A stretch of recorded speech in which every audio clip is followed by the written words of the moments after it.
evidencia de nuestra página Facebook, la Colegio Médico de Perú, Lima.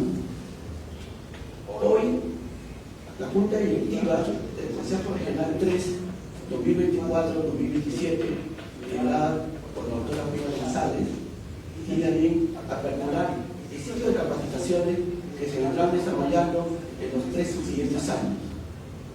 Para hoy tenemos una importante capacitación en lo que respecta a una epidemia que está flagelando no solamente Lima, sino todo el Perú, que es el dengue. Para ello, hemos reunido a 5 expertos para desarrollar un simposio de diferentes perspectivas. Este programa tendrá una primera parte con el mensaje de nuestra decana en Lima, una segunda parte donde cada uno de los 5 especialistas hará una exposición, una tercera parte donde estaremos atentos a sus preguntas a través de nuestra página Facebook Lima, y una cuarta parte que trataremos de agregar algunas conclusiones que puedan contribuir, ¿no?, al combate de esta epidemia que es el dengue. Muchas gracias por su atención. Entonces, daremos la bienvenida a nuestra decana de Lima, doctora Frida González, para su mensaje respectivo.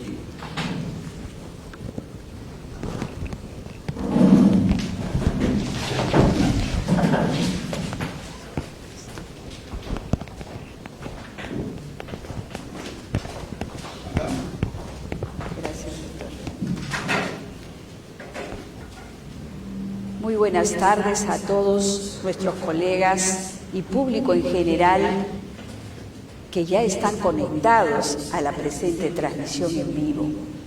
Les saluda la doctora Frida González Montúfar.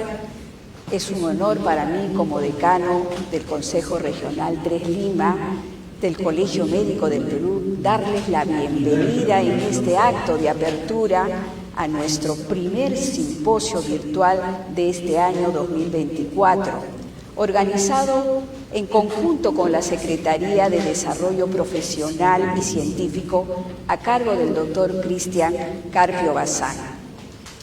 En esta oportunidad, este importante simposio tiene como título Alerta Dengue, el cual será compuesto por 5 temas sobre esta coyuntura de problema de salud de acuerdo con el Centro Nacional de Epidemiología, Prevención y Control de Enfermedades del Ministerio de Salud. Se viene registrando un ascenso de casos a nivel nacional con 134.000 contagios y 137 defunciones, siendo la región de Lima y Lima Metropolitana la que registra mayor aumento de casos con más de 22.000 infecciones. Para ello nos acompañan pues excelentes ponentes especialistas en esta materia, a quienes desde ya extiendo mi más cordial agradecimiento por estar presentes y por todos los conocimientos que nos compartirán en este importante evento que estoy segura será sumamente fructífero. Muchas gracias.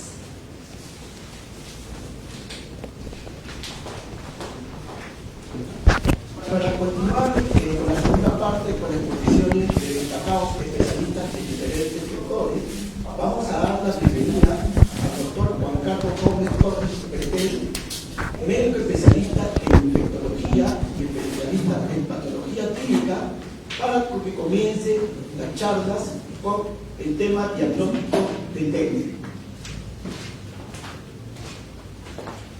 Muchas gracias, agradezco al Colegio Médico por la invitación y al doctor Cristian por estar presente junto con todos ustedes.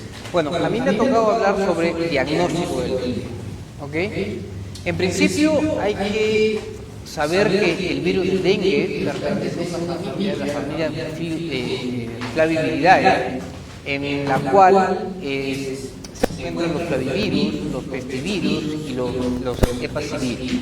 El virus del dengue es un flavivirus y la gran mayoría de ellos causan síndromes febriles sistémicos del sistema nervioso central y los febriles hemorrágicos. La familia Flaviviridae pasó? La familia Flaviviridae. Ah, no me acá, ok.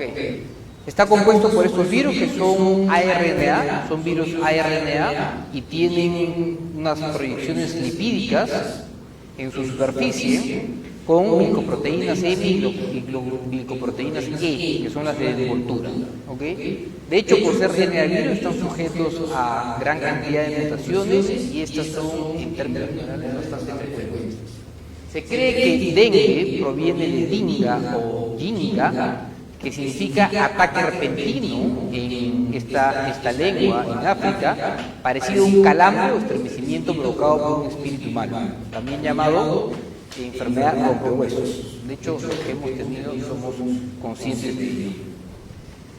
Y cuando vemos qué condiciones clínicas son las que generan mayor mortalidad, tenemos que definir que hay varias de estas que no solo generan mayor riesgo de complicaciones, como las que ven en la diapositiva, sino que otras generan mayor riesgo de muerte en los pacientes con dengue.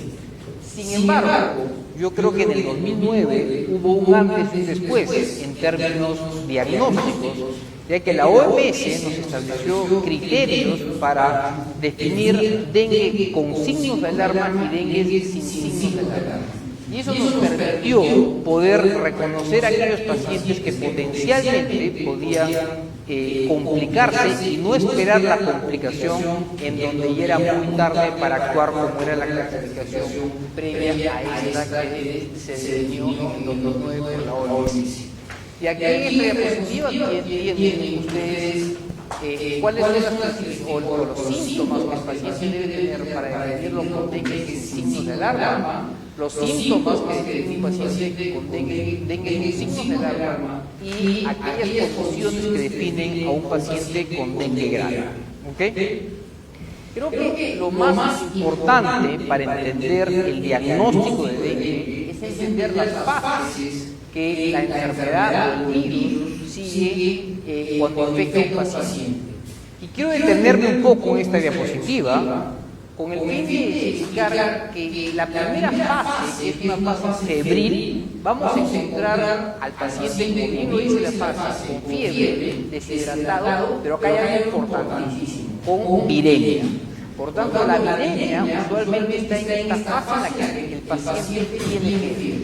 Cuando cae la fiebre, y es todo lo contrario a casi la gran mayoría de enfermedades infecciosas, es cuando pasamos a la fase crítica.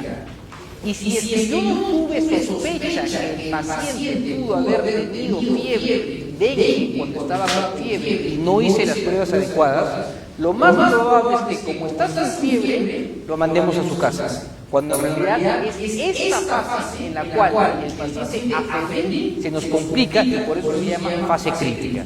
Si yo sospeché de un cuadro febril con rayos, cefalea y con síntomas característicos del dengue, que es un cuadro de dengue, y defino que es un paciente con signos de alarma, a diferencia de cualquier otra enfermedad infecciosa, cuando cae la fiebre no le puedo dar de alta, muy por el contrario, lo debo mantener vigilando y en observación, porque es probable que pase a la fase crítica.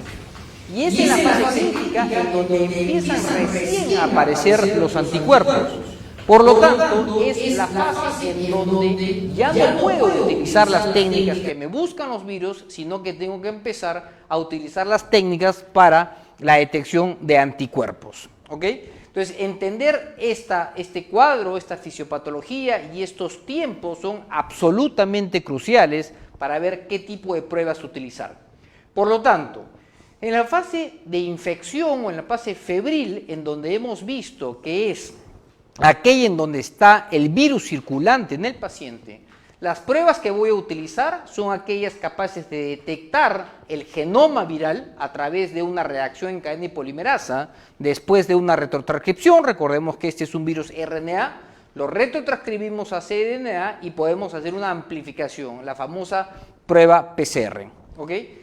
Mientras que también sabemos que el virus está íntegro exponiendo sus antígenos ¿sí?, de membrana, el más conocido es el NS1. Por lo tanto, aquellas pruebas, incluso las inmunocromatográficas, que detectan el antígeno NS1, es justamente en esta fase en donde más probabilidad voy a tener de detectarlo. Mientras que cuando pase a otras fases, ya no es la PCR, ya no es el antígeno S1, sino son los anticuerpos los que empiezan a aparecer. Y como toda enfermedad infecciosa, primero es la IgG y la IgM y después es la IgG. Cuando en la fase viral ustedes detecten que hay anticuerpos, lo más probable es que esos anticuerpos pertenezcan a una infección previa. Y esa es otra condición que nos tiene que alertar, porque recuerden que es en la segunda infección, por el incremento de la respuesta inmune producto de los anticuerpos que tenemos de la primera infección, que los pacientes se complican más. Entonces, si yo tengo un paciente en fase febril con presencia de anticuerpos, lo más probable es que no sea por la infección actual y que sea por la infección pasada. Cuidado que esos pacientes son los que más se nos complican, ¿ok?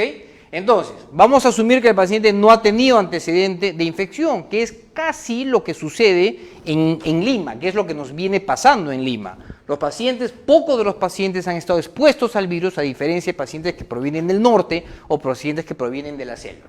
Entonces, en la fase crítica es donde van a aparecer, no todo paciente entra a fase crítica, ¿correcto? Pero en la fase crítica es donde van a aparecer los anticuerpos, ¿sí? Y es justamente en esta fase en donde puedo además detectar IgM al comienzo e IgG después, ¿ok? De hecho, la vacuna que actualmente es aprobada por CDC es aquella vacuna que necesitamos saber si es que el paciente ha tenido una infección previa para ver si no lo vacunamos. ¿Por qué? Porque la posibilidad de tener complicaciones producto de una segunda infección, llámese vacunados previamente, puede empeorar la situación del paciente. Bueno, y en términos laboratoriales existe un sinfín de técnicas para ver anticuerpos neutralizantes, que la verdad es que casi no se utilizan en laboratorio clínico convencional, pero tenemos algunas otras pruebas con las técnicas de ELISA o las técnicas de inmunocromatográficas, las que sí se pueden utilizar, ¿sí?, en primer, segundo y molecular en tercer nivel de atención. Aquí tienen ustedes un cuadro de aquellas pruebas que usualmente solicitamos antes de los 7 días de aparición de los síntomas, y acá tienen pruebas moleculares a la cabeza y las pruebas de detección de antígenos del virus del dengue NS1. Mientras que las pruebas que se utilizan cuando el paciente tiene más de 7 días, insisto, en este momento el paciente está afebril. No podemos permitir que el paciente se vaya si es que ha tenido sospecha de dengue y peor aún si es que tiene signos de alarma definidos por la OMS. ¿Okay? Por lo tanto, es en este momento en donde ni las pruebas moleculares ni las pruebas de antígeno nos sirven para el diagnóstico de dengue. Quizás es una de las pocas enfermedades que nos demanda entender tan bien su fisiopatología para lograr entender qué tipo de prueba son las que voy a utilizar al comienzo. Fíjense, enfermedad aguda, principalmente viremia, con PCR, cae y después va a estar negativo. NS1 antígeno, entre la fase aguda y la fase crítica, y anticuerpos es la que empiezan a aparecer después de la fase aguda o virémica o febril, y recién acá empiezan a aparecer los anticuerpos IgG y los IgM, que por cierto pueden durar hasta 6 meses estos anticuerpos IgM, por lo tanto no nos ayudan para definir que es un dengue agudo, ¿ok? Necesariamente. Y ya para ir terminando, una vez más, estos son los días de enfermedad, las pruebas que voy a utilizar.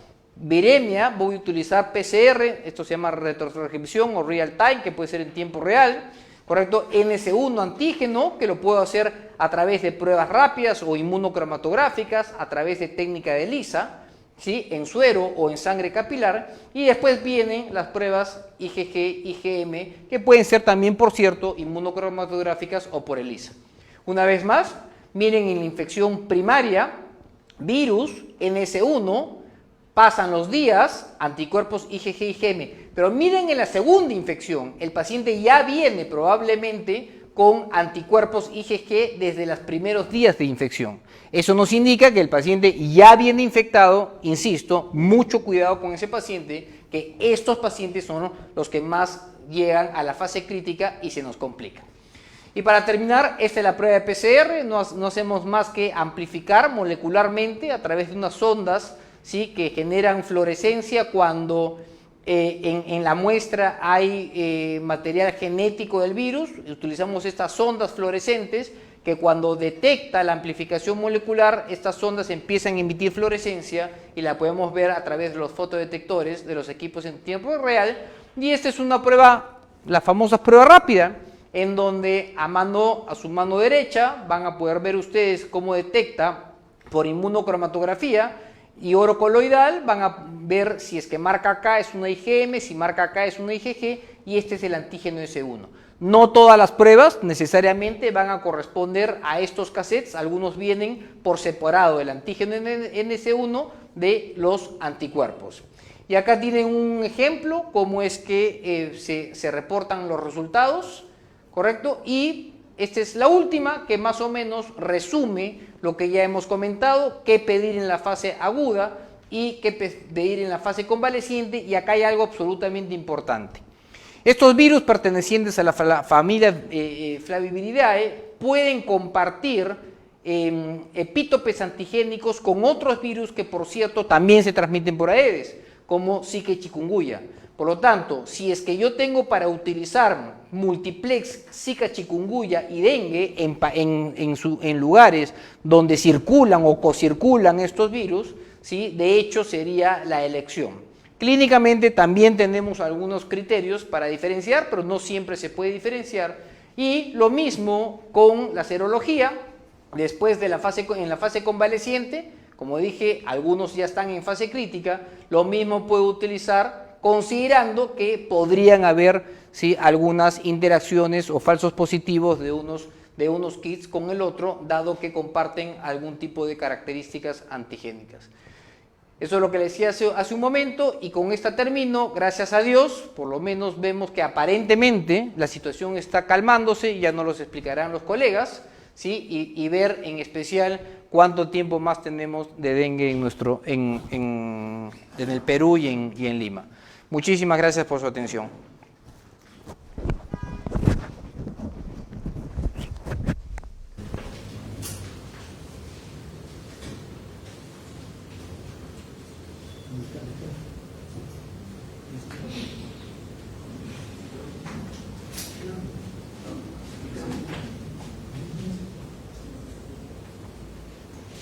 ¿Aló, aló? ¿Aló? Ya. Primero, agradecer al doctor Juan Carlos Gómez y al doctor Pretel por su brillante exposición en lo que es diagnóstico del dengue. Para la segunda exposición, en lo que es manejo del dengue, contamos con el doctor Alexis Manuel Holguín Ruiz, actual presidente de la Sociedad Peruana de Enfermedades Infecciosas y Tropicales, a quien damos la gran bienvenida. Buenas tardes, muchas gracias al Consejo Regional por la invitación para hablar del tema de dengue. Vamos a hablar hoy día acerca de lo que es manejo de dengue, vamos a hacer un resumen de ese tema. Nosotros hemos tratado de estandarizar las presentaciones con un grupo de especialistas que tenemos en dengue en la región Loreto. Lo que les voy a presentar hoy día es parte de ello. ¿Sí, no? Muy bien. Ya el doctor Gómez me había mencionado acerca de los signos de alarma, que es la clasificación nueva que empieza en 2009. Y aquí es muy importante tener en cuenta que estos signos de alarma son el resultado de que yo tengo un aumento significativo de la permeabilidad vascular. Y esto es el inicio de la fase crítica. ¿Cuáles son ellos? Son... Perdón, pero cambiar de objetivo. ¿Ahora sí? Sí, muy bien. Los signos de alarma, ¿cuáles son? Son dolor abdominal espontáneo, que sea intenso. Puedo tener también vómitos persistentes, acumulación de fluidos, sangrado de mucosas. Ustedes ven que estos son signos clínicos, no estoy hablando de laboratorio en este momento. Y en niños yo puedo ver edad y irritabilidad, también puedo encontrar hepatomegalia, y adicionalmente, si yo tengo un paciente que puedo hacerle un examen, un hematocrito que va a ir incrementando. Esta nueva clasificación, ¿para qué nos va a permitir ver cómo voy a manejar a este paciente? tengo un paciente sin signo de alarma, mi manejo es ambulatorio. Si tengo un paciente con signo de alarma, mi manejo va a ser hospitalizado. Y finalmente, en un paciente con dengue severo, en donde yo encuentro pacientes con shock, tengo un paciente con acumulación de fluidos y estrés respiratorio, o tengo un sangrado severo, o adicional, tengo daño de algún órgano hepático, el sistema nervioso central, el corazón, ese paciente tiene que ir a la unidad de cuidado. O sea, acá, ojo, un tema importante, no se olviden que en este grupo de pacientes, si bien la gran cantidad de ellos va a ser problemas de shock, no nos olvidemos de las hepatitis que también debemos manejar a este paciente en unidades de críticos. Entonces, para ello, tengo que hacer algunas preguntas para este diagnóstico, una forma de orientarme, ¿no? Lo primero es ver si viene en una zona de transmisión. Actualmente, cuando estamos en una zona de transmisión, de repente ver los focos calientes de la zona donde vive esta persona, los focos calientes del área, para ver si viene uno de esos, este paciente viene de esa zona. Además de ello, si el paciente cumple alguna definición de casos sospechosos de dengue, si es dengue, ¿en qué fase se encuentra ese paciente? La fase febril, la fase crítica, la fase de recuperación, y si existe el signo de alarma. Luego puedo preguntarme cuál es su estado hemodinámico y de hidratación, si está ese paciente en shock y si tiene alguna comorbilidad, condición asociada o riesgo social. De esta forma yo me puedo ordenar y saber qué acción voy a hacer en este paciente.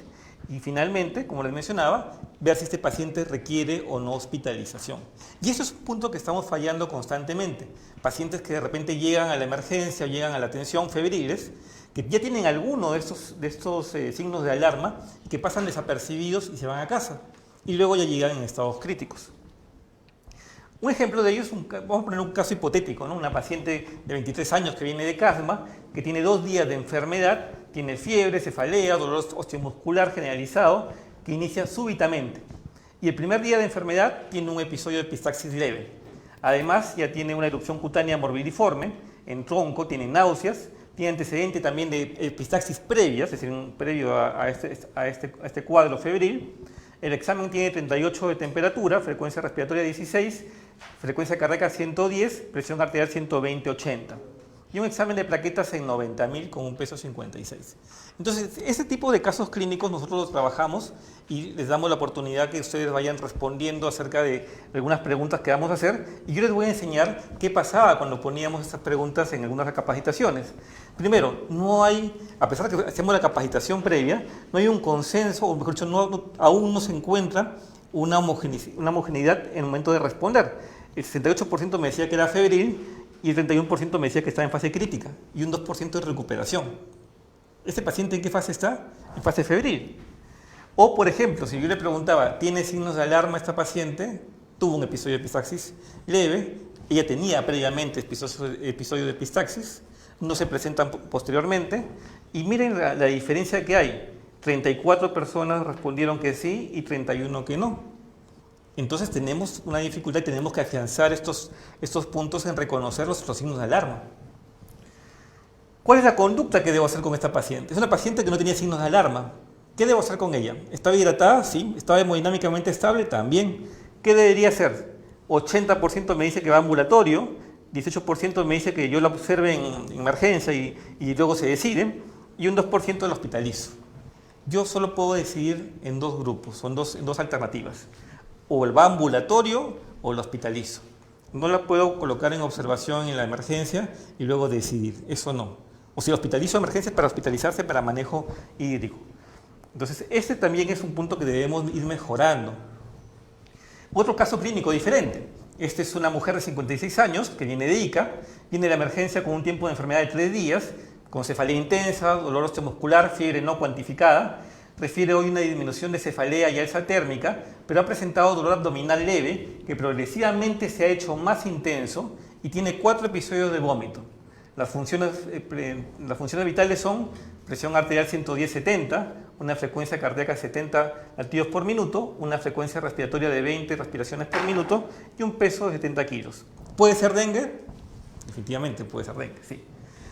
¿Es dengue? ¿En qué fase está este paciente? Este paciente está en fase crítica. ¿Tiene algún signo de alarma? Sí. ¿Cuáles son los signos de alarma que tiene? Los vómitos y el dolor abdominal. ¿Cuál es su estado hemodinámico? Está estable, ven, la presión está estable, las funciones vitales están estables. ¿Tiene shock? No está chocado. ¿Cuál es la conducta o manejo que debo hacer? Ya a este momento yo debo saber que debo ir a hospitalización, ¿no?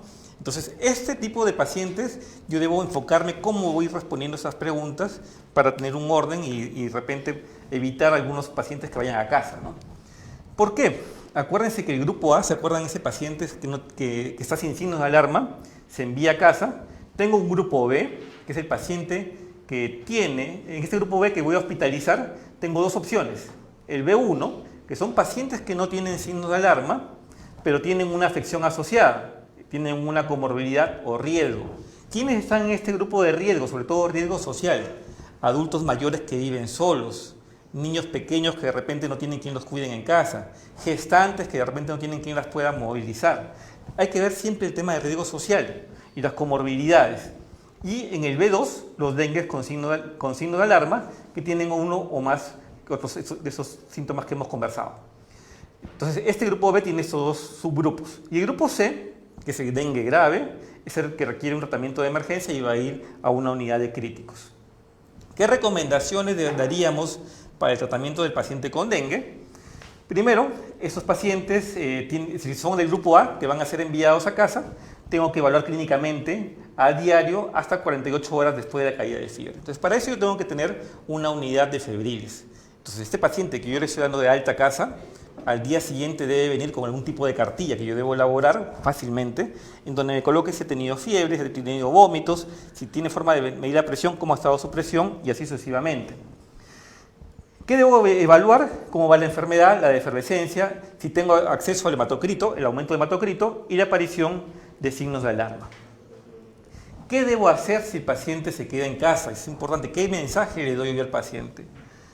Reposo en cama e ingesta apropiada de líquidos. Ojo, para esto, de los casos que he presentado, ninguno de ellos yo presenté sus resultados de si tenían algún examen de laboratorio, como lo ha mencionado el doctor Gómez de la Torre. ¿Por qué? Porque este manejo también es clínico.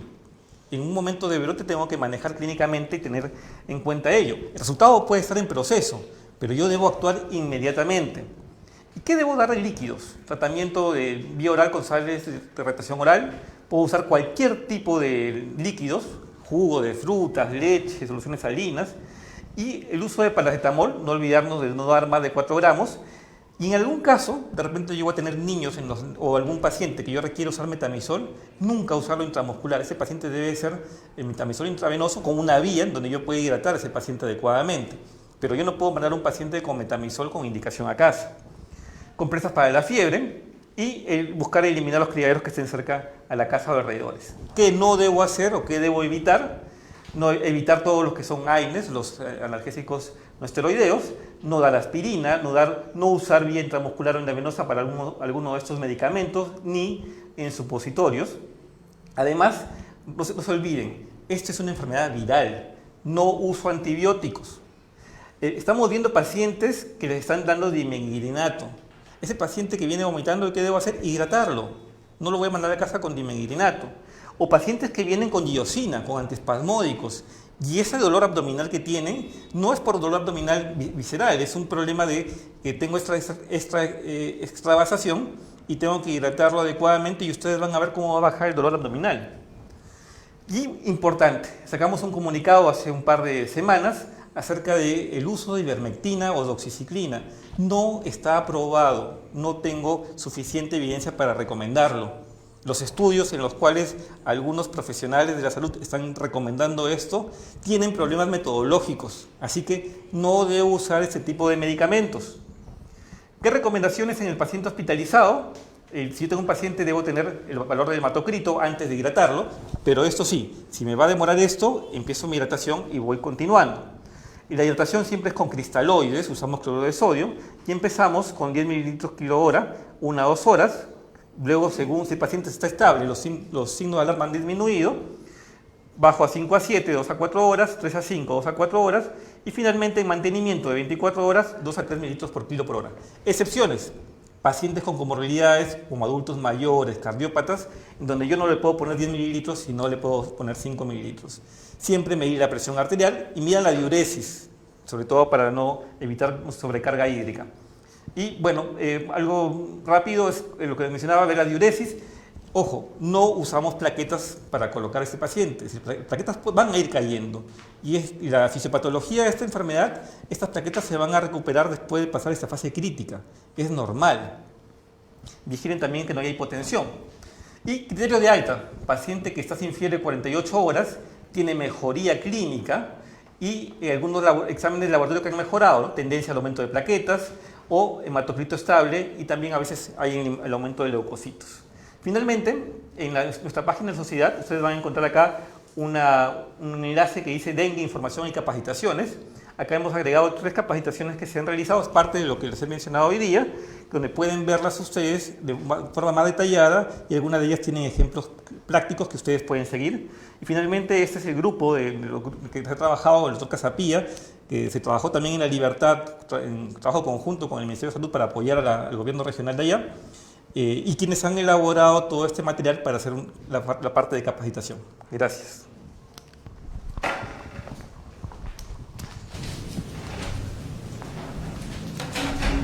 Felicitar al doctor Alexis Manuel Holguín Ruiz, presidente de la Sociedad Peruana de Enfermedades Infecciosas y Tropicales, por esta excelente ponencia. Continuando, vamos a presentar ahora al doctor Edwin Neciosub Orrego, que nos va a desarrollar el tema dengue en la seguridad social.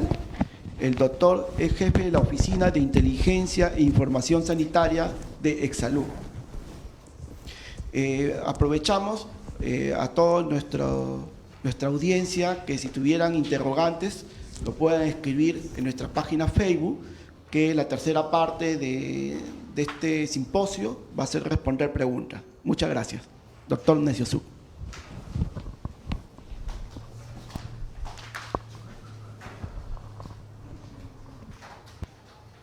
Buenas tardes. Con todos, mi agradecimiento al Consejo Regional de Lima. Estamos nosotros aquí para poder compartir lo que nosotros estamos realizando a través del Seguro Social de Salud. Es importante considerar que el dengue es una enfermedad que tiene múltiples aristas, tiene múltiples determinantes sociales, y entre ellos, y también está considerado, el aumento de la temperatura. El cambio climático lo que está generando es una distribución mayor de la enfermedad a nivel de todo el país. Lo que nosotros estamos encontrando probablemente es un indicio de que tenemos que adaptarnos a vivir con el dengue, y en caso de todos los médicos de establecimiento de salud del primer nivel de atención, aprender a manejar y a evaluar un paciente con dengue. Entonces, desde el punto de salud, empiezo con esta primera lámina porque estamos incorporando no solamente la parte médica, sino también ayudándonos de la parte de salud digital. Además de eso, incentivar el hecho de no automedicarse. En parte de la exposición, en la parte final, vamos a hablar un poco más del impacto que está teniendo la automedicación o del uso no adecuado de medicamentos. Continuamos, por favor, siguiente. Entonces, para mostrarles no solamente la parte del incremento, si vemos en el color naranja, vemos un incremento de casos a nivel de la región andina.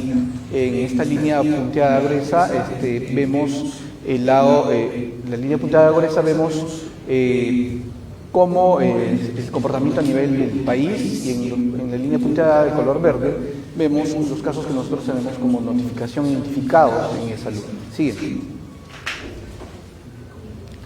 Como les decía, nosotros estamos teniendo un reporte diario. Este reporte diario está tomado no solamente de las notificaciones que se realizan a través del sistema NOTI del CIC, sino también de la historia clínica electrónica. Captamos aquellos pacientes que tienen diagnóstico de dengue, de características clínicas en cuanto a la historia clínica digital. Por ejemplo, para el día de hoy tenemos 2.046 casos, de ellos 300 son confirmados y 1.700 son casos probables.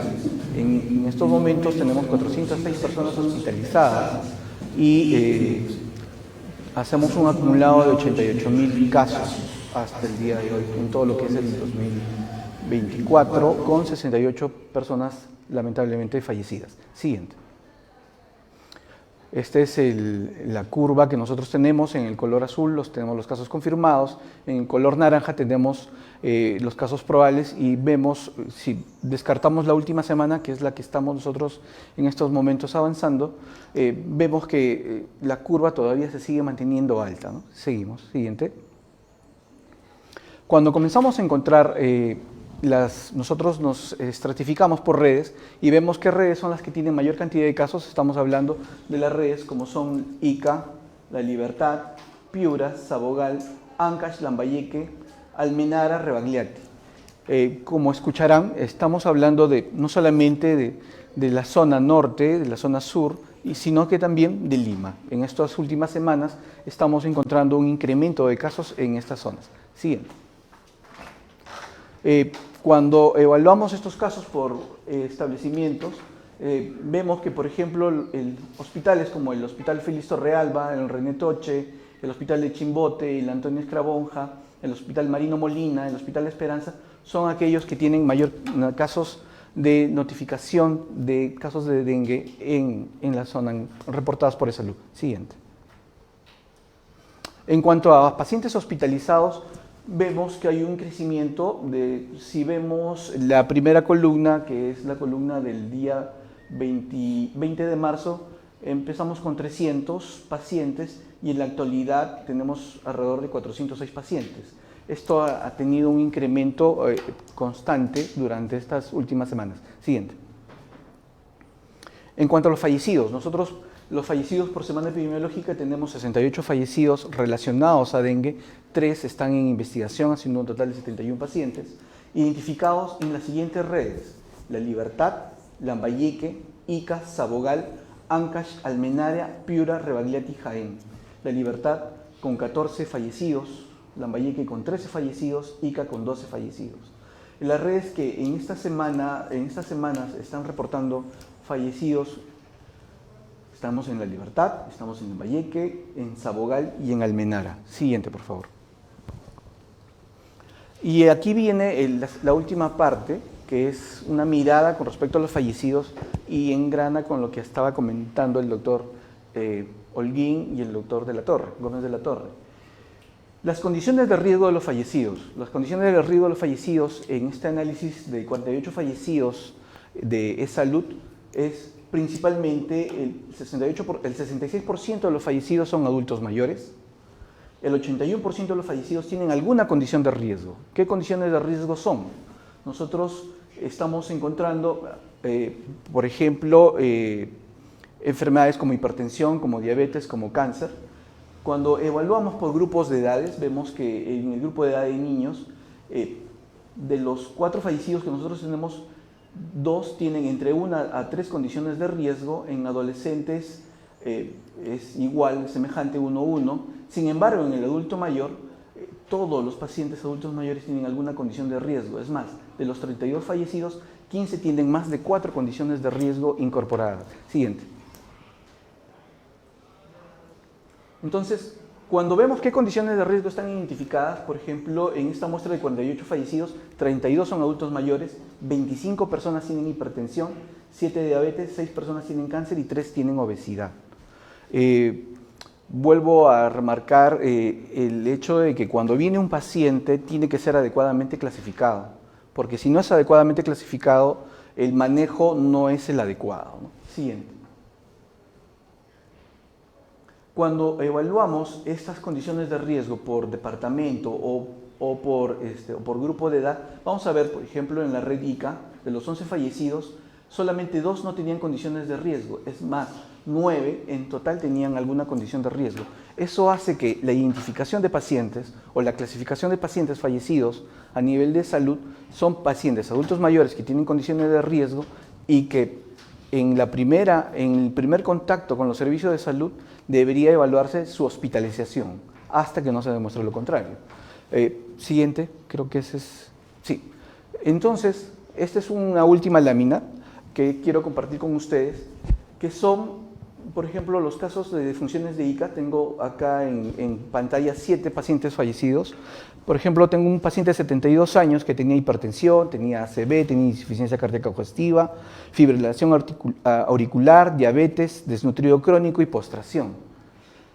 Este paciente, a todas luces, debería ser clasificado no como grupo A, es decir, no es un paciente ambulatorio, es un paciente que debería estar hospitalizado.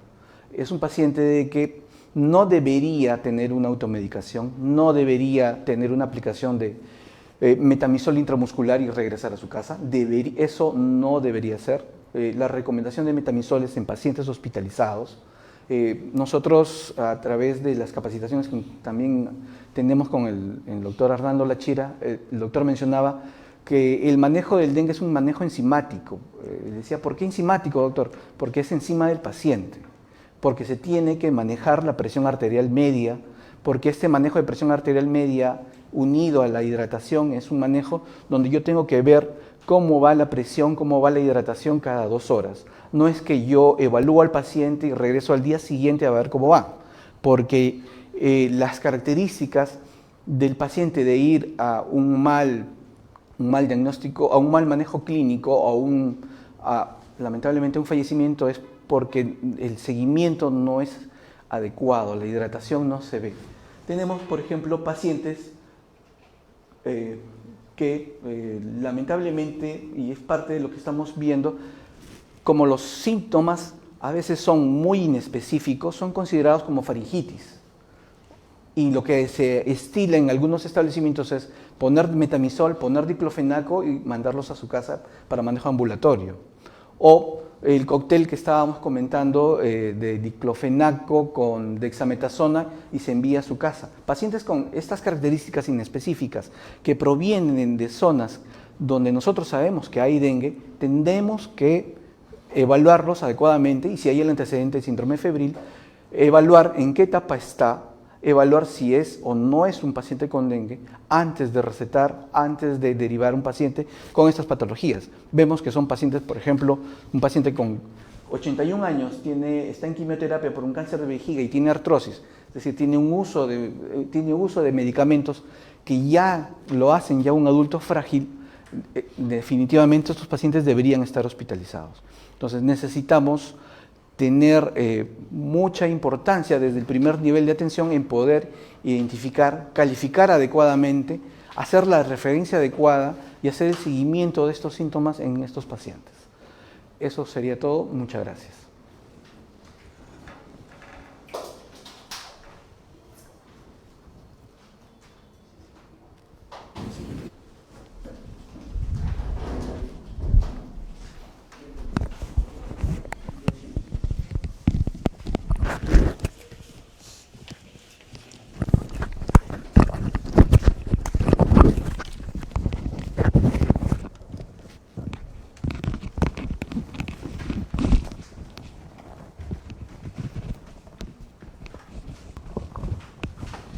Bueno, mucho agradecimiento al doctor Edwin Isozú por brillante exposición. Continuando, ahora tenemos la presencia del doctor César Vladimir Munay Coscate, director central del Centro Nacional de Epidemiología, Prevención y Control de Enfermedades del MINSA, quien nos va a desarrollar el tema dengue en MINSA y quien le damos una gran bienvenida. Muchas gracias, doctor. Muy buenas tardes. Bueno, vamos a conversar sobre dengue. Vamos a ver 2 aspectos importantes. Primero, vamos a tratar de entender por qué el dengue ha tenido esta magnitud en estos 2 años, ¿no? Y después vamos a mostrar algunos datos sobre la epidemia.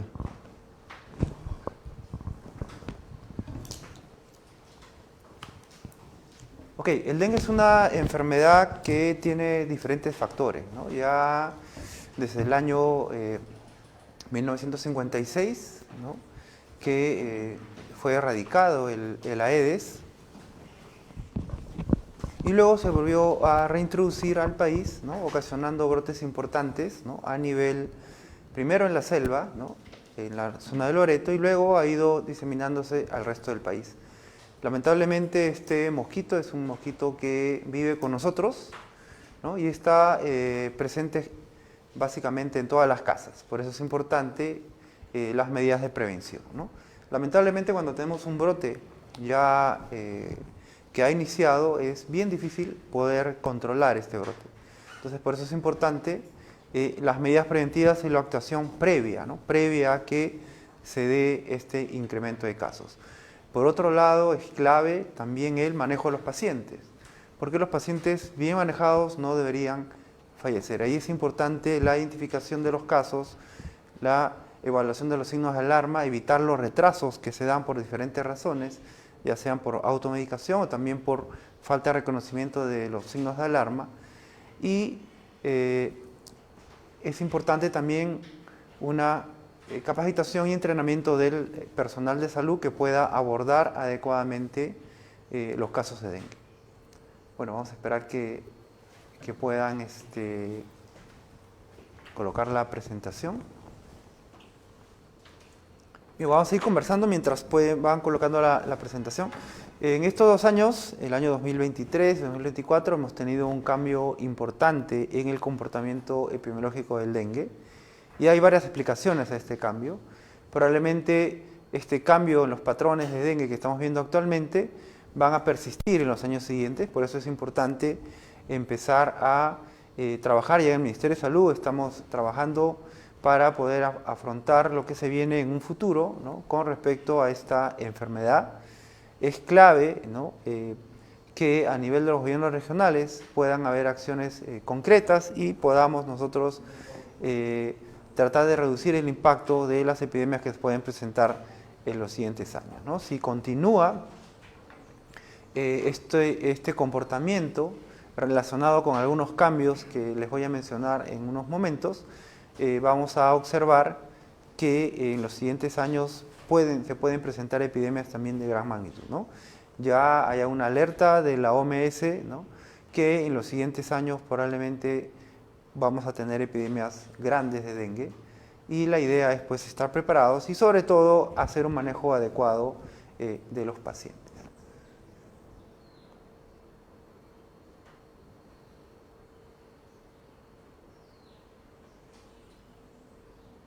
Ok, bueno, vamos a continuar. Creo que hay problemas con la presentación. Bueno, les explicaba que el dengue tiene que ver con muchos factores, ¿no? Hay factores que están relacionados con el mismo virus, ¿no? Y ahí están los serotipos y los genotipos, ¿no? En el país hemos tenido la circulación de casi todos ellos, ¿no? Y actualmente estamos observando principalmente, ¿no? Que hay una predominancia del serotipo 1 y 2, ¿no? También tenemos la identificación del serotipo 3, pero el año pasado, por ejemplo, predominó el serotipo 2, ahora está predominando el serotipo 1, ¿no? En algunas zonas y el serotipo 2 en otras zonas, ¿no? Esto es importante porque tiene que ver mucho con la dinámica de transmisión. Además de esto, el comportamiento del vector es importante, ¿no? Sabemos pues que a nivel de... ok, gracias. A nivel de las... como ustedes pueden ver en esa lámina, rápidamente, como les comentaba al inicio, en el año 58 hubo una erradicación del vector. Luego este vector reapareció en los 70s y bueno, en el año 2001 se introdujo en el país produciendo un brote importante de dengue en Loreto, ¿no? Como ustedes pueden ver en el mapa del costado, toda la costa tiene presencia del vector, así como la selva y algunas otras zonas del país. Entonces este vector lo tenemos en casi todo el país, como ustedes pueden observar. En este año hemos tenido algunas zonas nuevas, por ejemplo, distritos nuevos donde han debutado con, ya sea con casos o con una epidemia de dengue, ¿no? Sí. Bien, como les decía, también esta enfermedad tiene mucho que ver con diferentes factores, ¿no? Uno es el virus per se, otro es el mosquito, ¿no? Y también otros factores externos como el clima, así como algunos factores que tienen que ver con la urbanización, ¿no? Y en este caso el tema del agua es un punto importante, ¿no? Actualmente, ¿no? Siguiente por favor, actualmente tenemos algunos aspectos importantes, ¿no? Un punto importante que tenemos que tener en la prevención y control del dengue es que el problema del agua en el país es clave, ¿no? Por ejemplo, tenemos un incremento importante de dengue en la costa, ¿no? Tanto en el norte como en el sur, pero sabemos, por ejemplo, que en Ancash, en Lima y en Ica no llueve, ¿no? Entonces, un problema importante es la falta de agua, no agua en términos de cobertura, sino agua a las 24 horas, ¿no? La población no tiene agua 24 horas y eso hace que almacene agua, y la mayor parte de recipientes que estamos identificando en Lima, en Ancash, básicamente son recipientes grandes de agua, ¿no?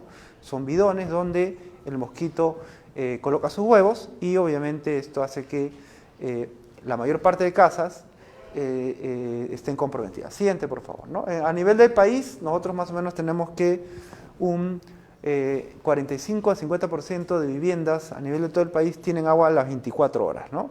Y si uno mira el mapa, ¿no?, vamos a observar que justo las zonas que tienen problemas con dengue, en el norte del país, por ejemplo, zonas de la selva, tienen agua 24 horas solamente en un 12% hasta un 25-30%, ¿no? Entonces tenemos una gran proporción de población que se ve obligada a almacenar agua. Siguiente, por favor.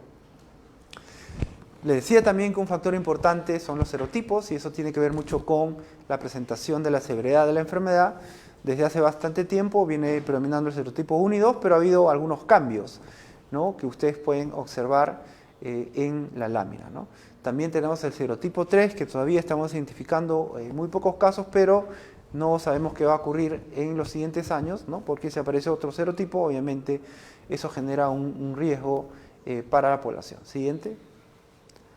También estamos actualmente teniendo el genotipo cosmopolita, ¿no?, también del dengue 4, el genotipo 4, y del dengue 3, el genotipo 3, que también están circulando. Pero el genotipo 2, ¿no?, el dengue cosmopolita está teniendo una mayor presencia, ¿no?, en casi todos los casos donde se ha realizado análisis genómico de este virus. Siguiente. Bien, un tema también es importante, el clima, ¿no? El fenómeno del Niño, el ciclón Yaku y otros factores que han hecho que la temperatura en el país permanezca alta, ¿no? El año pasado no hemos tenido invierno, y este año, bueno, la temperatura mínima está disminuyendo, ya estamos sintiendo un poco de frío, ¿no? Pero obviamente este tiempo, ¿no?, de más de un año que hemos tenido temperaturas por encima de lo observado en el histórico, facilita pues la transmisión de esta enfermedad, la reproducción de este mosquito. Siguiente, por favor.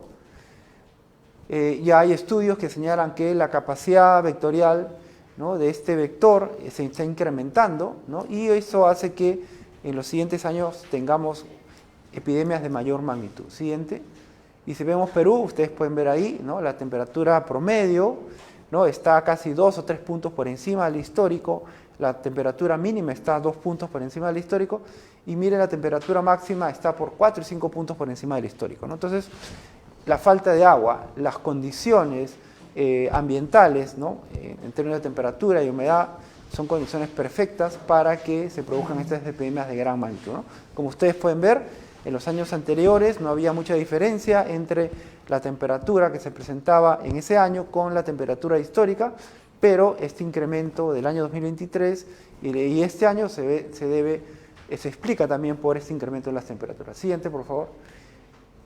Y ya para ir terminando, como ustedes pueden ver, esta es una serie de mapas que muestran cómo ha sido la evolución del dengue en el año 2000, donde tenemos información, básicamente se concentraba en la zona de la selva, en Loreto y algunos distritos del norte del país. Luego, con el pasar del tiempo, vamos a ver que esta enfermedad se ha ido presentando en ya casi todo el país, y vemos el año 2024-23, ¿no?, en el último mapa, vemos que ya toda la costa ha tenido brotes importantes de dengue, así como en la zona de la selva. Siguiente. Como vemos acá, en términos de magnitud, tanto el año 2023 y 2024, la magnitud del dengue ha sido mucho mayor de lo observado en el comportamiento histórico. Hasta el año 2023, el año 2017, donde se presentó también Niño, era el año donde hubo una magnitud importante, con más de 60.000 casos, y ahora, como ustedes pueden observar, este comportamiento se ha roto totalmente, ¿no? Siguiente. Vemos también que conforme aumentan los casos, tenemos mayor número de casos con signos de alarma y también mayor número de casos con dengue grave, ¿no? Hay una proporción directa. Siguiente. Con respecto a los casos fallecidos, si comparamos lo que va del año y los fallecidos el año pasado, en este año hemos tenido menos fallecidos. Eso es también porque hemos aprendido, ¿no?, de lo que pasó el año 2023 y ahora hay una intervención permanente en las regiones, ¿no?, en términos de que se use adecuadamente la guía clínica, que el manejo sea adecuado. Entonces eso también nos está ayudando a poder tener un menor número de casos. Obviamente todavía estamos en un incremento de casos, hay algunas regiones que están disminuyendo, pero todavía vamos a tener dengue por lo menos en los próximos 2 meses siguientes. Bien, el comportamiento a nivel de regiones, si ustedes lo miran de manera epidemiológica, es totalmente diferente, cada región no se comporta igual. Ese es un punto importante que hay que tener en cuenta para las medidas de prevención y control. Siguiente.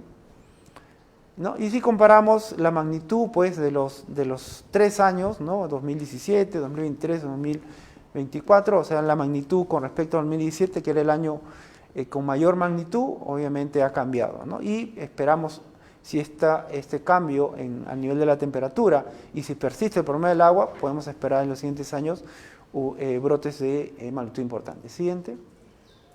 Bien, eso es lo que les quería comentar, tratando de explicar un poco lo que ha ocurrido este año, ¿no? Y obviamente en los siguientes años se estima que se pueden presentar epidemias de mayor magnitud. Muchas gracias.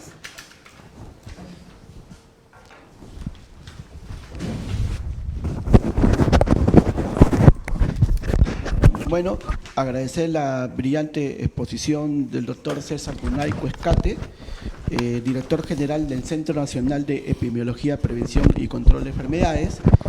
Y para dar paso a nuestra última ponencia, recordándoles que pueden hacer sus preguntas a través de nuestra página Facebook para la tercera parte, que es respuesta de preguntas.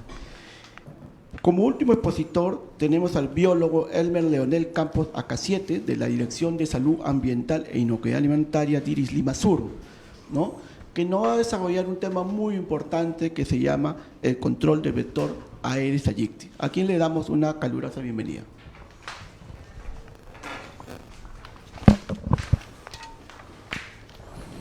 Bien, buenas tardes. Agradeciendo al Colegio de Médicos del Perú por la invitación. Se ha escuchado hablar del virus, de la transmisión, de la enfermedad. Ahora vamos a hablar sobre el vector, quién lo transmite. Hay que conocer a este amigo o enemigo, por decirlo así, que está causando mucho daño a nivel nacional. Tenemos que comprender su etología de este vector con la finalidad de poder realizar las acciones de control adecuadas, aplicando las estrategias que impacten realmente con la finalidad de cortar la transmisión de la enfermedad, a fin de evitar, pues, llegar a decesos como estamos teniendo y como se ha escuchado en las ponencias anteriores, ¿no? Bien. Ya se ha hablado sobre el tema de la distribución del virus, ¿no? Esta es una lámina que es a nivel mundial, donde podemos ver, pues, de que el virus lo tenemos en las zonas tropicales y subtropicales. Por ende, en esa zona tenemos al vector Aedes aegypti, ¿no? Como ustedes pueden ver en esa lámina, ese es un recuento desde el año 1990 hasta el 2023, cómo ha ido evolucionando la transmisión de la enfermedad y la presencia de las epidemias de dengue en el Perú, ¿no? Que ustedes pueden ver cómo ha ido aumentando y siendo cada vez más críticas y fuertes estas epidemias, al grado que en el 2023 se había registrado, pues, un incremento sustancial de los casos reportados. Sin ir muy lejos, en este 2024 ya prácticamente hemos duplicado a la fecha la presencia de estos casos. ¿Por qué? ¿Qué está sucediendo? Como ya he escuchado, o ya lo escucharon ustedes en el expositor anterior, algo importante que tenemos que saber son dos cosas: la capacidad vectorial y la competencia vectorial que existe en este vector, ¿no? La capacidad vectorial, sí, es cierto, ha aumentado, ha sido mucho mejor, se ha ido modificando en el transcurrir de los años, como ustedes pueden ver, ¿no? Y definitivamente, pues, esto contribuye a la presencia de casos y epidemias que se van reportando a nivel nacional, ¿no? sin ir muy lejos, en algunos estudios de este vector, se conocía pues que las alturas o hasta qué altura sobre el nivel del mar se tenía eran hasta los 1700 metros. Actualmente, ¿no? Que está en estudio, ya lo tenemos más de 2300 metros sobre el nivel del mar. Quiere decir que este vector se está adaptando y su plasticidad es mucho más eficaz en relación a la presión que existe medioambiental y la presión química que nosotros estamos aplicando con las aplicaciones de diferentes plaguicidas en el transcurso del tiempo. Empezaron con el tema de, antes del Maratón, con el tema de los piretroides. Entonces hay una gran presión química y eso ha hecho de que el vector propiamente vaya poco a poco agarrando resistencia. Actualmente se está usando el malatión, que es un producto organofosforado, ¿no? Bien, entonces podemos observar aquí definitivamente cómo año a año ha ido acrecentándose y aumentando las epidemias y aumentando el número de casos. Esto nos indica definitivamente que su capacidad vectorial y su competencia vectorial de este zancudo o este mosquito Aedes aegypti ha ido mejorando en el transcurrir del tiempo, ¿no? Lamentablemente él sí ha ido especializándose en sobrevivir, pero nosotros nos hemos quedado en cómo poder ir mejorando las estrategias de control en el pasar del tiempo, considerando, como ya se dijo, el tema del cambio climático, que es fundamental para que este vector pueda sobrevivir y pueda ir dispersándose, infestando diferentes zonas o nuevas zonas a nuevas altitudes. Bien, en esta lámina podemos ver en el 2015 la distribución del vector y algunas proyecciones de cómo iba a ir avanzando hacia la zona sur de nuestro país. Y en esta lámina que ustedes pueden ver a la derecha es a este año cómo lo tenemos en todo nuestro país, a excepción de Moquegua, y extraoficialmente se sabe que lo tenemos en Abancay a una altura de 2.344 metros sobre el nivel del mar.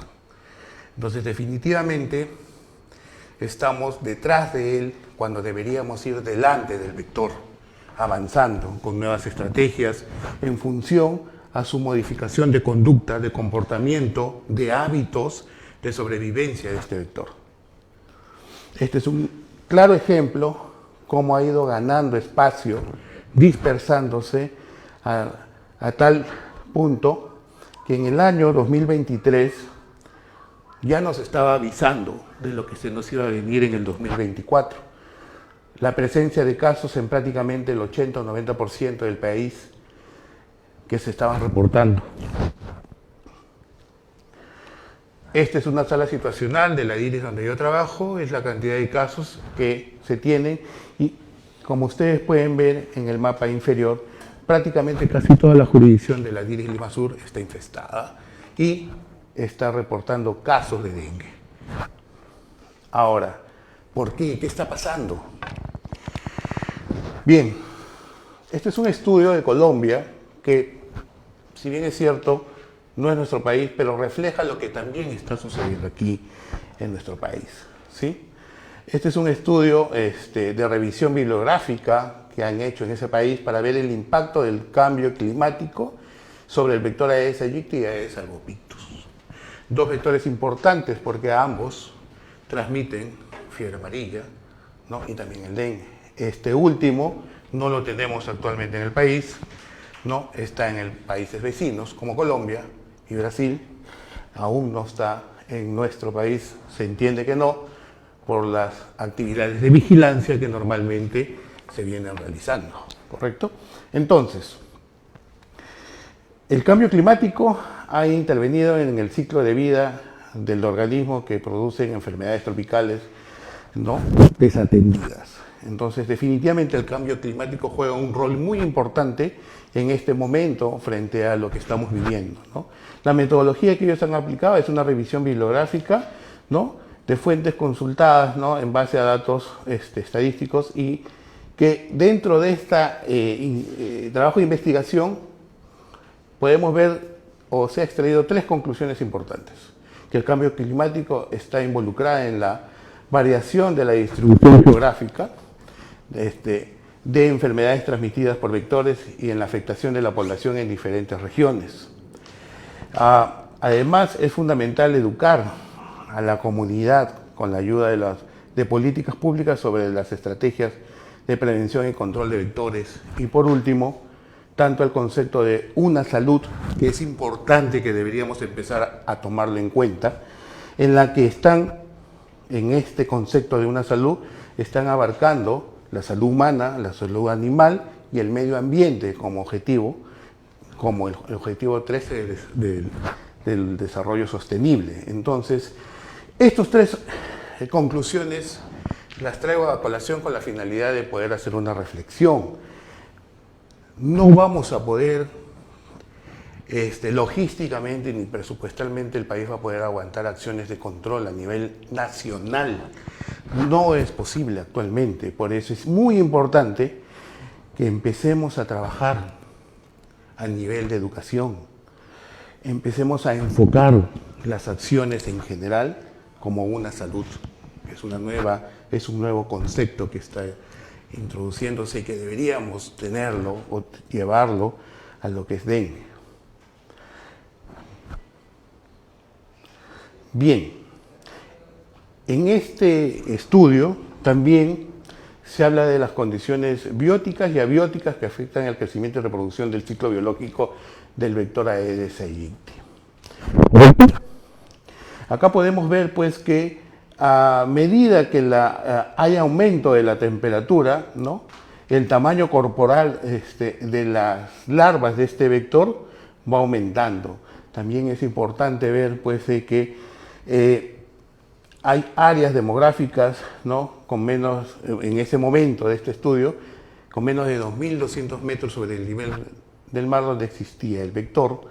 Hay una competencia también entre larvas por alimentos porque está en los diferentes recipientes, ¿no? La temperatura ideal para que este vector se pueda reproducir y pueda llegar a completar su ciclo biológico está entre los 21 a 27 grados centígrados, temperaturas que hemos sentido acá en Lima, ¿no?, que no es normal, ¿correcto?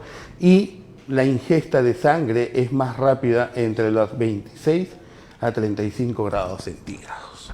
Entonces, todos estos conceptos, estas conclusiones, ¿no?, definitivamente nos dicen pues de que el vector ha cambiado y va a seguir cambiando a medida que vaya impactando el cambio climático, a medida que tengamos temperaturas inusuales como las que hemos estado viviendo aquí en Lima y que aún las tenemos y que hemos escuchado también en los expositores anteriores, de que el año pasado prácticamente no había invierno y este año posiblemente no lo tengamos. Entonces tenemos que estar preparados. ¿Qué debemos hacer? ¿Qué vamos a tener que hacer como sector salud? ¿Solos vamos a poder hacer el trabajo? Definitivamente no. Entonces aquí vamos a tener que ver algo muy importante y entender, y que la población tiene que entender, que el vector es prácticamente, este vector del mosquito Aedes aegypti es más doméstico que el propio perro, de los animales de compañía que tenemos. ¿Por qué? Porque definitivamente tiene un refugio, un lugar donde vivir, que es dentro de la vivienda, ¿correcto? Tiene alimento, que somos normalmente nosotros, que somos antropofílicos, ¿no? Y por último, ¿no?, el ser humano, nosotros, siempre traemos nuestras costumbres de donde venimos a las diferentes partes donde nos movemos a nivel nacional, almacenamos agua y, como ya lo dijo el doctor Munaico, hay una carencia de agua, una falta constante de agua, hay un estrés hídrico que se está reportando a nivel nacional en diferentes regiones del país, que definitivamente contribuyen a que el vector esté presente con nosotros de forma permanente. Entonces, este biólogo argentino, definitivamente, dentro de su experiencia que ha tenido y tiene en su país, pues ha llegado a esta conclusión que definitivamente el vector es mucho más doméstico que el propio perro, que es un animal de compañía que tenemos nosotros. Difícilmente va a salir, acordémonos de que este vector invade o empieza a dispersarse e infestar las ciudades grandes, conglomeradas, hacinadas, porque en ellas pues definitivamente hay un alto número de viviendas desordenadas, como ya se ha escuchado, no hay un desarrollo urbanístico planificado, hay carencia de agua, pueden haber las conexiones de agua, pero no hay agua las 24 horas, se obliga a que la población tenga que juntar agua, y si a la población no se le da la educación necesaria para la prevención, y que sencillamente con algunas acciones preventivas puede evitar que este vector esté dentro de su vivienda. Entonces, les hablé de que para terminar, antes de terminar, hay nuevas estrategias y que debemos apuntar a ellas. Hay una nueva estrategia que se está aplicando en otro país, que es TIRS, que es una técnica de pulverización residual de interiores, y que también algunos estudios acá en Perú se han propuesto, que lo que permite es que se haga un rociado al estilo del programa de malaria, de la actividad de malaria, pero a un nivel de 1.5 metros del nivel del piso, porque el vector dentro de su comportamiento vuela a esa altura y se hace el rociado en todas las superficies de la vivienda, que toma aproximadamente 15 minutos. La duración del producto que se puede estar utilizando puede estar entre 4 a 6 meses. 6 meses o 4 meses que puede estar protegida la vivienda frente a la presencia del vector adulto. Esto es una técnica que puede ayudar para controlar al vector adulto que provoca la transmisión de la enfermedad. Pero hablando del tema del control larvario, en el 2023, frente al brote que tuvimos como Lima Sur, al alza rápida de casos que hemos tenido en ese año, se hicieron todas las actividades programadas y establecidas en las normas técnicas del MINSA, pero no teníamos resultado frente a esto. Siempre el mismo porcentaje de viviendas cerradas y renuentes, fundamentalmente viviendas cerradas, no llegábamos a coberturas más allá de los 70%, esas actividades definitivamente no causaban el impacto adecuado, la población no abría la puerta, la población ya estaba cansada de las acciones de nebulización, de aplicar neblina térmica con manatión dentro de sus viviendas, y que quedaba persistiendo el olor del mismo producto. Y en las siguientes vueltas que se tenían que dar, ya no nos querían abrir la puerta. Podíamos haber empezado con un 70 o 70% de cobertura, bajamos en la segunda vuelta 50% y en la tercera vuelta menos de 40%. No causaba impacto para poder eliminar el vector adulto. Entonces el equipo de gestión de ese momento, en conjunto, nos hicimos una gran pregunta: ¿qué más podemos hacer? Entonces creo yo que dentro de las dificultades siempre sale algunas acciones importantes o alternativas de solución. Lo que nos dimos cuenta, porque el brote empezó en San Juan de Miraflores, en la parte alta, era la estratificación de esta zona en función al tipo de recipientes que existía. 1. 2. A la carencia de agua que existía en la zona. 3. Al abastecimiento de agua, ¿a través de qué? A través de camiones cisternas autorizados. Y 4, definitivamente, a la falta de compromiso de la misma población a querer aperturarnos las puertas. Todo esto nos llevó a sencillamente realizar trabajos masivos de tratamiento focal a través de camiones cisternas. ¿Por qué? Hicimos un pequeño estudio de evaluación en esta zona y nos dimos cuenta que la gente sí abría sus puertas para llenar sus recipientes con agua. Si a eso le sumábamos que había un decreto de urgencia de la PCM que duraba hasta diciembre del 2023, que se abastecía de agua a todas las poblaciones altamente o de extremada pobreza, gratuitamente subvencionado por el gobierno a través de SEDAPAL, definitivamente aquellas personas que solamente tenían para llenar 2 recipientes de agua con el presupuesto que tenía, bajo este decreto de urgencia, iba a ser de forma gratuita y iban a tener todos sus recipientes la oportunidad de llenarlos. Es una gran desventaja, pero para nosotros era una ventaja porque sí se permitía abrir las puertas a los camiones cisternas. Entonces, el trabajo fue dirigido a los surtidores y a los camiones cisternas, porque en la norma técnica se dice pues que por cada 1000 litros se aplica 2 gramos de piriproxifen, que es el producto que está autorizado ahora por Digesa para la aplicación y el control de larvas, ¿correcto? Y si a esto le sumamos que en la norma, en el decreto supremo 031 del 2010 de la vigilancia de la calidad del agua para consumo humano, dentro de los parámetros que existen, el límite máximo permitido de este producto eran 3 miligramos por litro de agua. Dentro de la dosificación estaba dentro de ese parámetro, que serían 2 miligramos por litro de agua de lo que se está aplicando.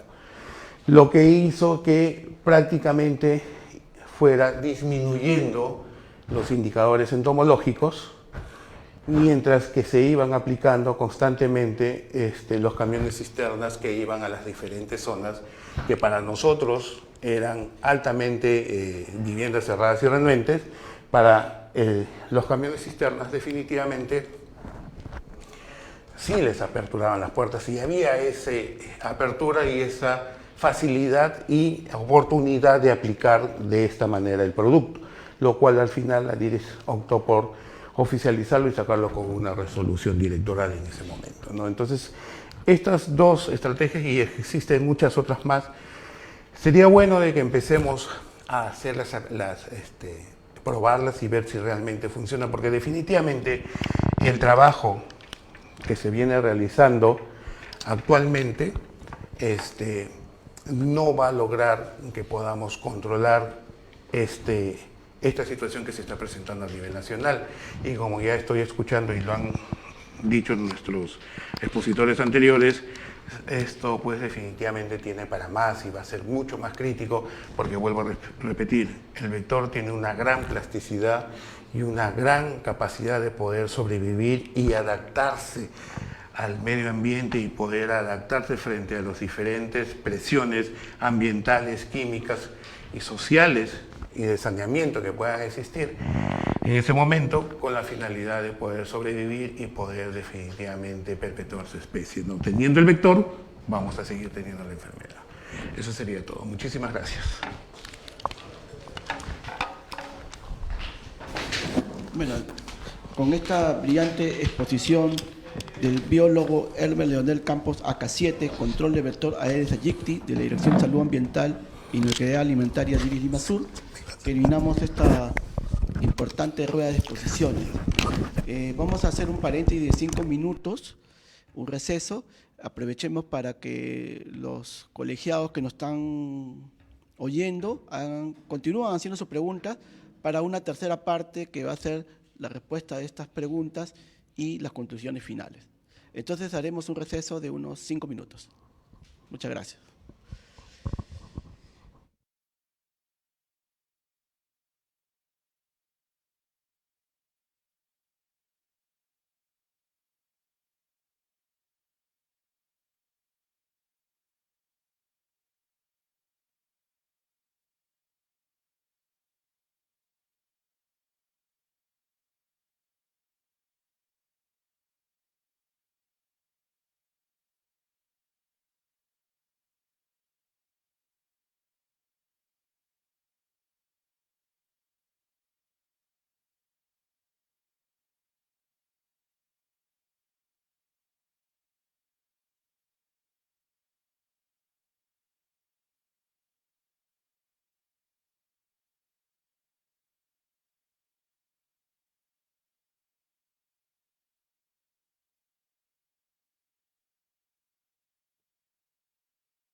importante simposio de dengue.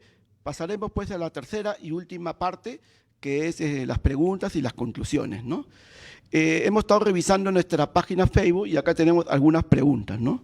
La primera pregunta que nos hacen es: paciente con 40 grados de temperatura, 2 días de enfermedad, ¿puede colocarse metamizol?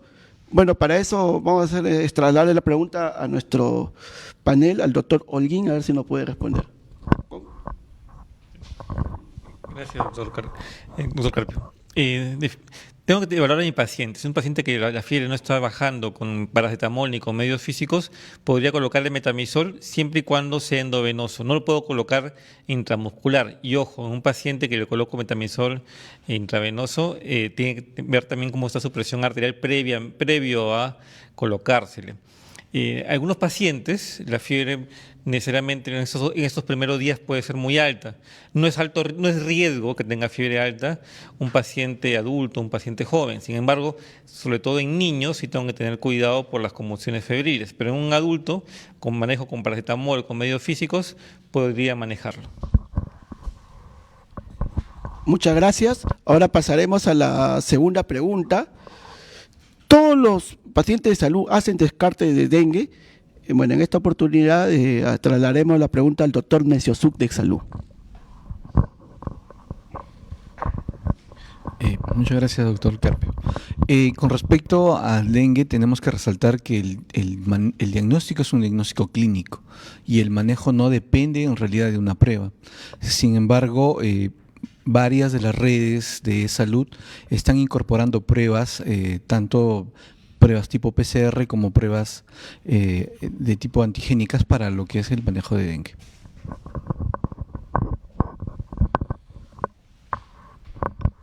Muchas gracias. Pasaremos entonces ahora a la tercera pregunta. ¿Amerita dar descanso médico a pacientes que cursan con sintomatología? Bueno, esta pregunta también la trasladaremos al doctor Holguín. Si bien este es un tema muy importante en lo que tiene que ver con salud ocupacional, salud laboral, depende del paciente que tengo, ¿no? Si tengo un paciente en los primeros días, en los febriles, que yo sé que ese paciente también, si le pica un Aedes, puede haber transmisión en alguien más en el centro laboral, puedo dar descanso médico. Además, un paciente con 40 de temperatura, un trabajador con 40 de temperatura no va a trabajar adecuadamente. Entonces, es importante la evaluación de salud ocupacional. Ojo, los pacientes con dengue, una vez que pasa la fase de recuperación, tienden a ser unos síndromes semejantes a la fatiga crónica, fatiga que es 1 semana, 2 semanas, y que en el transcurso de los días eso va a ir mejorando. Entonces esa parte sí es muy valorable, se tiene que hablar bien con el médico ocupacional si amerita o no. Pero sí en la fase febril inicial sí se debería tener un descanso médico. Muchas gracias. Pasamos a la cuarta pregunta. ¿En qué momento debe usarse el estudio de plaquetas? Y para esta pregunta, bueno, la trasladaremos pues al doctor Gómez de la Torre. No es inusual que las plaquetas bajen, en especial en la fase crítica, y puedan permanecer hasta la fase convaleciente. Junto con el hematocrito y el recuento de plaquetas, se pueden, de hecho, cualquier hemograma hace ese tipo de estudios. Y en realidad lo que sí es relevante es que una plaquetopenia, inclusive aquellas menos de 100.000, no demanda transfusión de plaquetas. Estas plaquetas usualmente se recuperan pasando esa fase crítica. Incluso algunos pacientes sin fase crítica también hacen plaquetopenia. Y la transfusión de plaquetas solo se hace frente a un sangrado activo asociado a plaquetopenia en la fase crítica.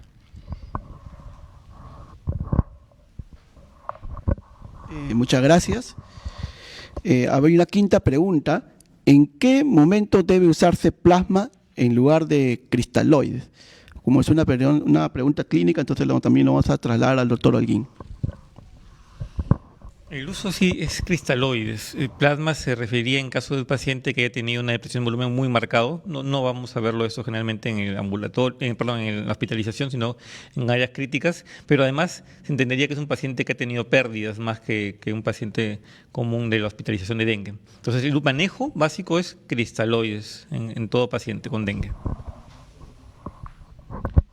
Hay una sexta pregunta que tiene que ver con la temperatura, ¿no? Y más o menos dice, en los meses de cambio de temperatura, ¿qué se debe hacer para que no ocurra lo que está sucediendo en este año? Esta pregunta la vamos a trasladar al doctor Munaico, que ha desarrollado cambios climáticos. Bueno, el control del dengue se da todo el año, no solamente se da cuando tenemos incremento de casos, ¿no? Entonces es importante aprovechar estos periodos interepidémicos, ¿no? Para poder trabajar de manera muy permanente, ¿no? Las actividades de prevención y control, ¿no? Que tienen que ver con la vigilancia de vectores, también obviamente el control larvario y también el trabajo con la comunidad, ¿no? El trabajo de promoción de la salud es importante previo a cualquier incremento de casos de dengue. Muchas gracias.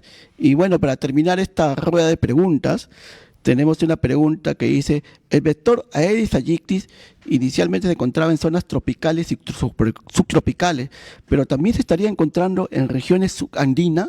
Esa es la pregunta, le vamos a traer a nuestro ponente biólogo. Bueno, sí, en ese sentido creo yo de que para que esta situación no se siga expandiendo más, debido al comportamiento del vector, creo yo de que dentro de las políticas de Estado debería estar bien claro la estrategia de gestión integrada, ¿no? De prevención y control del dengue en todos los niveles, ¿no? Desde el nivel nacional, regional y local, no solamente con la participación del Ministerio de Salud, como ya lo han dicho, con actores sociales y la comunidad, sino de otros ministerios importantes que también tienen que entrar a tallar, como Ministerio de Educación, el Ministerio de Defensa, el Ministerio de la Mujer, etcétera, ¿no? Y también a la par la empresa privada, ¿no? Con la finalidad de poder apoyar en las diferentes actividades que sean necesarias. Por ejemplo, Sedapal es una empresa privada que definitivamente cumple un rol muy importante aquí en Lima, ¿no? Y al igual en las provincias y en las zonas andinas, tenemos empresas que abastecen agua que también tienen que estar involucradas en esta situación con la finalidad de poder proveer el agua de manera permanente y definitivamente, como ya se ha dicho, la educación sanitaria desde el primer nivel, ¿no? Desde el núcleo que es la familia y los niños, porque son ellos pues que definitivamente las siguientes generaciones que van a tener que luchar contra esto tienen que saber cómo prevenir esta enfermedad y definitivamente cómo evitar que el vector esté dentro de su vivienda. Bueno, para cerrar esta tercera parte, vamos a hacer algunas conclusiones que se arriban de estas brillantes ponencias. Lo primero, que debe realizarse una adecuada clasificación clínica para su adecuado abordaje o manejo, ¿no? Lo segundo, que las pruebas diagnósticas deben solicitarse de acuerdo a las diferentes fases del dengue, ¿no?